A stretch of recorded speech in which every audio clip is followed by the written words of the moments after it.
ഒരു പുരുഷനെ പൂർണ്ണമായും സംരക്ഷിക്കാനും സഹായിക്കാനും ഭാര്യക്കല്ലാതെ ആർക്കാ പറ്റുക? ഉമ്മാക്ക് പറ്റൂ. പ്രായപൂർത്തിയായ ഒരു പുരുഷന്റെ കാര്യങ്ങളൊക്കെ ചെയ്തു കൊടുക്കാൻ ഉമ്മാക്ക് പറ്റൂ, അവന്റെ ഉമ്മാക്ക് പറ്റൂ. അവന്റെ ആൺമക്കൾക്ക് പറ്റൂ, അവന്റെ പെൺമക്കൾക്ക് പറ്റൂ.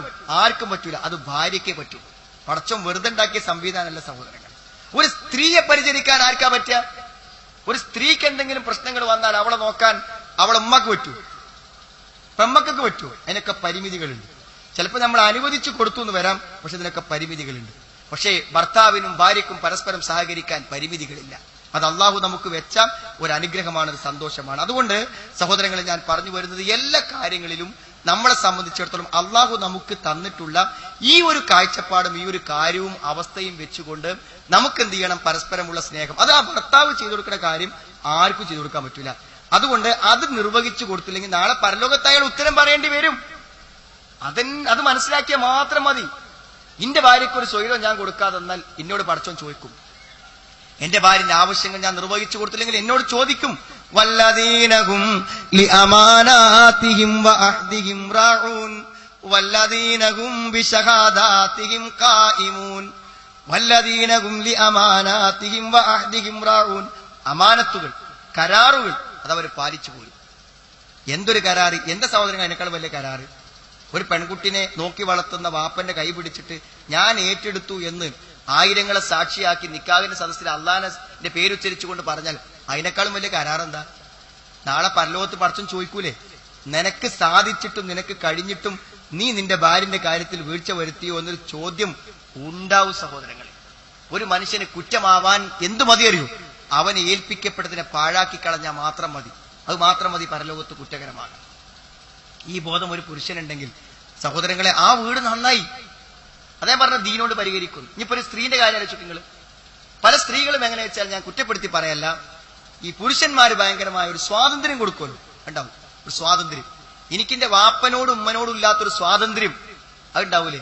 സ്വന്തം ഭർത്താവിനോടൊരു സ്വാതന്ത്ര്യം ഉണ്ടാവില്ലേ സഹോദരങ്ങൾ? എന്ത് പറയാനും എന്ത് സംസാരിക്കാനും എത്ര അടുത്തിടപെടാനും സ്വാതന്ത്ര്യം ഉണ്ട്.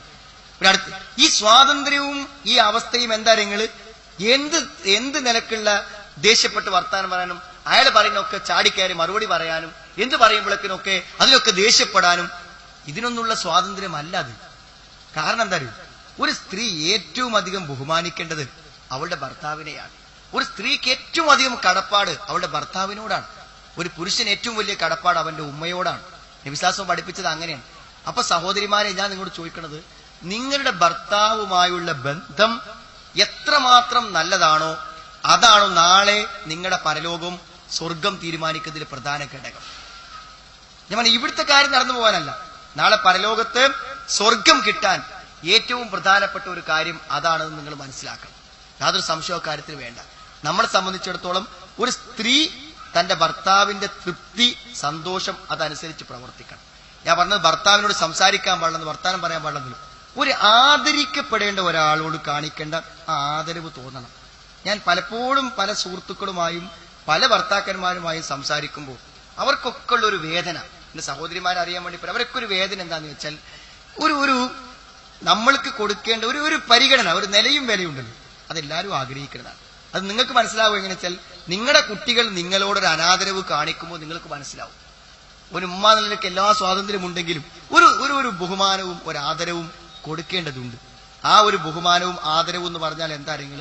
ദേഷ്യപ്പെട്ട് വർത്താനം പറയാം, പറഞ്ഞതിനൊക്കെ മറുപടി പറയാം, എന്തുപദേശിച്ചാലും തിരിച്ചു പറയാം, ഒന്നും പറഞ്ഞാൽ കേൾക്കാതിരിക്കാം.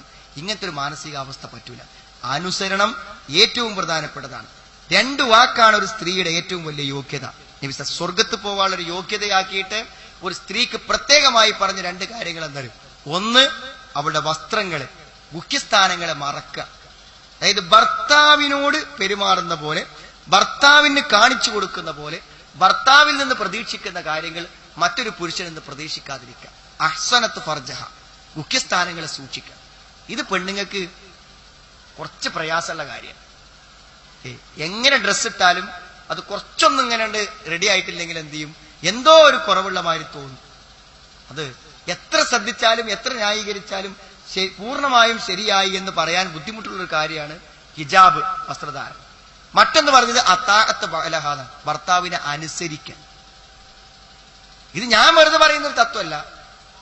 നരകത്തിൽ ഏറ്റവും അധികം സ്ത്രീകളെ കണ്ടു എന്ന് പറഞ്ഞിട്ട് നബിസ്ലാസം അതിന് പറഞ്ഞ വാക്ക് യക്ഫുർനൽ അഷീർ എന്നാണ്. ഭർത്താക്കന്മാരുടെ അവർ നന്ദികേട് കാണിക്കുന്നു എന്ന് പറഞ്ഞാൽ എന്തെങ്കിലും കാര്യങ്ങളും വർത്തമാനങ്ങളും മറുപടികളും പറയുമ്പോൾ ആ ഭർത്താവ് ഒന്നിനും കൊള്ളാത്തവനും ഒന്നും ചെയ്തു തരാത്തവനും തന്റെ കാര്യങ്ങൾ ഒന്നും നോക്കാത്തവനും ആണ്. ഒരു സ്ഥിരം പ്രയോഗം തന്നെ ഉണ്ട്, ഇന്റെ കാര്യത്തിന് നിങ്ങൾക്ക് സമയമുണ്ടല്ലോ, നാട്ടുകാരെല്ലാ കാര്യത്തിനും നിങ്ങൾക്ക് സമയമുണ്ടല്ലോ എന്നൊരു പക്ഷേ സഹോദരിമാർ സ്ഥിരമായി പറയാനുള്ള ഒരു പ്രയോഗമാണ്. ഞാൻ കുറ്റപ്പെടുത്താൻ വേണ്ടി പറയല്ല. അപ്പൊ എന്തറിയോ, ഭർത്താവിനോടുള്ള ഒരു ആദരവ്, ഒരു ബഹുമാനം, ഒരു സ്നേഹം, അതിന് സഹോദരിമാരെ നിസ്കരിക്കണ പോലെയും നോമ്പൊലുക്കണ പോലെയും കൂലി കിട്ടും എന്ന് നഷ്ടം. മൂപ്പരിങ്ങനെ പറയാ, ഞാൻ അങ്ങനെ കേട്ട് നിൽക്കുക, എനിക്കൊന്നും പറയാൻ പറ്റൂല, ഇതെന്താ ഇത് കഥ എന്ന് ചോദിക്കേണ്ട ആവശ്യമില്ല. കുറച്ചേരം എങ്ങനെ ഉണ്ട് കേട്ട് നിന്ന് ഒന്ന് സഹിച്ചാൽ ഇനി കൂലി കിട്ടുമെങ്കിൽ ഇപ്പൊ എന്താ, കൂലി കിട്ടുമെങ്കിൽ ഇപ്പൊ എന്താ, യാതൊരു പ്രശ്നമില്ല. ഒന്ന് അത് വിശാല മനസ്സോടുകൂടെ കേൾക്കാൻ, അത് നമ്മുടെ ഭർത്താവ് നമ്മളോട് പറയുന്ന കാര്യങ്ങൾ അയാൾക്ക് എന്നെ പറയാൻ അവകാശമുണ്ട്, സ്വാതന്ത്ര്യമുണ്ട്. ചീത്ത പറയണമെന്നല്ല ഞാൻ പറഞ്ഞത്. എന്തെങ്കിലുമൊക്കെ ഒരു വിമർശനങ്ങൾ വരുമ്പോൾ തൽക്കാലം മറുപടി പറയാതെ ഒന്ന് മനസ്സ് സഹിച്ചു നിൽക്കാൻ, അത് ദീനോണ്ടേ പറ്റുള്ളൂ. അത് ദീനാണ് സഹോദരിമാരെ. അതൊരു സ്ത്രീ മനസ്സിലാക്കിയാൽ ആ സഹോദരിയെ കൊണ്ട് ഒരു പ്രയാസവും ഭർത്താവിനെ സംബന്ധിച്ചിടത്തോളം ഉണ്ടാവില്ല.